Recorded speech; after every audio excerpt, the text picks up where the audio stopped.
आता त्यानंतर जो असतो महत्वाचा दिवस धनत्रयोदशी. अनेकदा असा संभ्रम होतो की लक्ष्मीपूजन तर असतंच ना, मग धनत्रयोदशी आणि लक्ष्मीपूजन यामध्ये फरक काय आणि धनत्रयोदशीच्या दिवशी काय करावं? चांगलं विचारलं तुम्ही मला. धनत्रयोदशी ही आहे आपली अश्विनातली वद्य त्रयोदशी.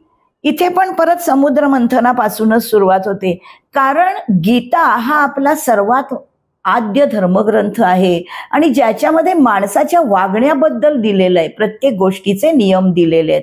आणि माणसाला जेव्हा माणूस जगतो तेव्हा त्याचं आरोग्य हे तेवढंच महत्वाचं आहे. धनत्रयोदशीच्या मागे हीच संकल्पना आहे. धनत्रयोदशी या दिवशी अशी कल्पना आहे की समुद्र मंथन केल्यानंतर धन्वंतरी देवांचे वैद्य हे त्यातून प्रकट झाले. ते विष्णूचंच रूप आहे. ते अमृत कलश घेऊन आले. अमृत कसं आलं समुद्र मंथनातनं?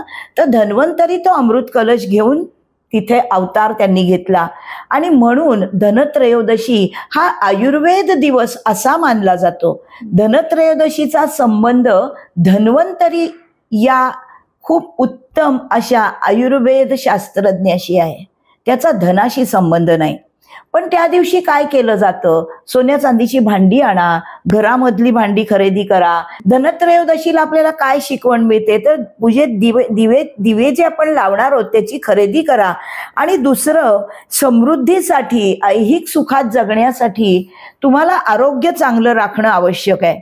आणि ह्या आरोग्यासाठी तुम्ही वेगळी वेगळी झाडं, आयुर्वेदामध्ये जी औषधी वनस्पती आहेत ती तुमच्या घरामध्ये लावा. आयुर्वेद दिवस म्हणून हा साजरा